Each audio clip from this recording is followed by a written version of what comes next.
একটা দল যদি গণহত্যার সাথে জড়িত হয়, একটা দল যদি নির্বাচন ব্যবস্থা ধ্বংস করে, একটা দল যদি গণতন্ত্র ধ্বংস করে, সেই দলটা রাজনীতি করতে পারে কিনা। আওয়ামী লীগ যে গণহত্যাটা করেছে, যে অন্যায়টা করেছে, আমি তো মনে করি আওয়ামী লীগের প্রতি আমাদের একটা ন্যায় বিচার করা উচিত।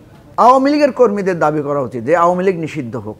জাতিসংঘের প্রতিবেদন নিশ্চয়ই আমরা সবাই দেখেছি এবং সেই প্রতিবেদনে খুব সুস্পষ্টভাবে আওয়ামী লীগ কিংবা কোনো রাজনৈতিক দলের নিষিদ্ধের বিষয়টি লিখিত আছে। একটু জানতে চাই, জাতিসংঘের প্রতিবেদনে কোনো রাজনৈতিক দল নিষিদ্ধের পক্ষে নয় এমন এক ধরনের বার্তাই আসলে আমরা পেয়েছি। তার মানে কি এই মন্তব্যের পর কোনো না কোনোভাবে আওয়ামী লীগের ফিরে আসার এক ধরনের সম্ভাবনা তৈরি হয়েছে? প্রথম কথা হচ্ছে যে জাতিসংঘ যে কথাটা বলেছে যে কোনো রাজনৈতিক দল নিষিদ্ধের পক্ষে না, এটা ফ্ল্যাট ওয়েতে এটা আমি মনে করি সঠিক একটা কথা। কিন্তু পরবর্তী কোশ্চেনটা আসে যে একটা দল যদি মানবতা বিরোধী অপরাধ করে, একটা দল যদি গণহত্যার সাথে জড়িত হয়, একটা দল যদি নির্বাচন ব্যবস্থা ধ্বংস করে, একটা দল যদি গণতন্ত্র ধ্বংস করে, সেই দলটা রাজনীতি করতে পারে কিনা। পৃথিবীতে বিভিন্ন দেশে যে রাজনৈতিক দলগুলো নিষিদ্ধ হয়েছে বিভিন্ন ক্ষেত্রে, যারা গণহত্যার সাথে জড়িত ছিল, তাদেরকে কেন নিষিদ্ধ করা হয়েছিল, জাতিসংঘের সে ব্যাপারে বক্তব্য কী? বা ধরেন এই আমরা জুলাই আগস্ট আন্দোলনের সময় দেখেছি যে জামাতকে নিষিদ্ধ করা হয়েছিল তাৎক্ষণিকভাবে, কিংবা আমাদের এখানেও আপনি হিজবুত তাহরির বা এই টাইপের বেশ কয়েকটা দল আছে যাদেরকে নিষিদ্ধ করা হয়েছে। জাতিসংঘ এ ব্যাপারে কখনো কি উদ্বেগ দেখিয়েছে যে রাজনৈতিক দলকে নিষিদ্ধ করা না করার ব্যাপারে? প্রথম কথা হচ্ছে যে আওয়ামী লীগকে কেন নিষিদ্ধ করতে হবে, এটা একটা কমন কোশ্চেন, কেন করতে হবে। আবার সাথে সাথে একটা কোশ্চেন যদি আমরা পিঠে করি যে একটা দল যদি সরাসরি দলীয়ভাবে গণহত্যা করে, একটা দল যদি দলীয়ভাবে মানুষ হত্যার সাথে উস্কানি দেয়, মানে নারীর প্রতি সম্ভ্রমহানির প্রতি উস্কানি দেয়, সেই দলটার ব্যাপারে আমাদের করণীয় কী হবে? ধরেন আওয়ামী লীগ যে গণহত্যাটা করেছে, যে অন্যায়টা করেছে, আমি তো মনে করি আওয়ামী লীগের প্রতি আমাদের একটা ন্যায় বিচার করা উচিত, ঠিক না? আমরা কি করি, একটা মানুষ যখন আপনার সাইকিক প্রবলেমে পড়ে, ঠিক আছে, আমরা কিন্তু পরিবার সবাই মিলে কি করি, তাকে একটা চিকিৎসা কেন্দ্রে পাঠাই, বা কেউ যখন খুব ড্রাগ অ্যাডিক্টেড হয়ে পড়ে তাকে কিন্তু আমরা মানে নিরাময় কেন্দ্রে পাঠানো হয় যে তাকে সংশোধন করার জন্য। আওয়ামী লীগকে কী করা উচিত, যে দলটা মানে ওই যে বলে না, বাঘ যদি মানুষের মাংস খেয়ে খুশি মানে অভ্যস্ত হয়ে যায়, তখন তো ওই বাঘকে মেরে ফেলা বা বাঘকে আপনাকে নিয়ন্ত্রণ করার সর্বশেষ পন্থাটা নিতে হয়।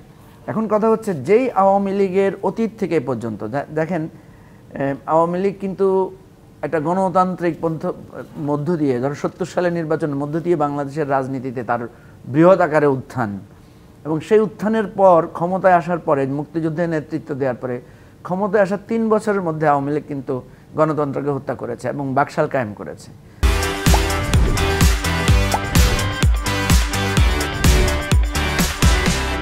এবং আমরা তো সবাই বলি যে বিএনপি প্রথম আপনার কি বলে ওই যে দল কি নাম এখন যে সবাই বলে কিংস পার্টি, কিন্তু আসলে তো ফার্স্ট কিংস পার্টি হচ্ছে বাকশাল, যে শেখ মুজিব ক্ষমতায় থেকে বাকশালের মাধ্যমে সে একটা নতুন রাজনৈতিক বন্দোবস্ত দল উনি তৈরি করেছেন। এবং দেখেন যেই নেতা ছিলেন সবার জনপ্রিয়তার শীর্ষে, উনি কিন্তু মানুষের দ্বারা মানে কি বলা যায় প্রত্যাখ্যাত হয়েছেন।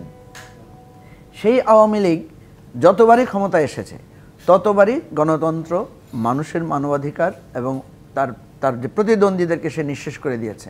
এবং এবার যেটা হয়েছে গত কয়েকদিন ধরে, তো ক্রমাগতভাবে আমরা সবাই খুব মানে ট্রমার মধ্যে আছি যে কি আয়নাঘর, যেটা ওরা অস্বীকার করেছে, আয়নাঘর বলে কিছু নাই, মানুষকে এভাবে গুম করা হয় নাই, আরো কাহিনী সব বেরোচ্ছে। এবং সর্বশেষ জাতিসংঘ আজকে যেটা বলেছে, আমি তো মনে করি আওয়ামী লীগ কবে নিষিদ্ধ হবে কি হবে না, আইনগতভাবে কি প্রক্রিয়া হবে, আমি তো মনে করি আওয়ামী লীগ এক ধরনের নিষিদ্ধ হয়ে গেছে।